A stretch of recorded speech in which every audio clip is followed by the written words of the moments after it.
இன்று ஜூலை 20, 1810 கொலம்பியா நாடு சுதந்திரம் பெற்றது. இன்று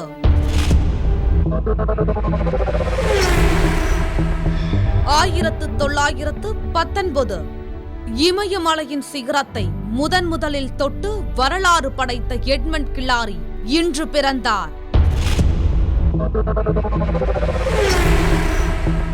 1944 ஹிட்லரின் சர்வாதிகார போக்கு பிடிக்காத புரட்சியாளர்கள் ஹிட்லரை கொல்வதற்கு அவர் தங்கியிருந்த தலைமையிடத்தில் குண்டு வைக்கப்பட்டது.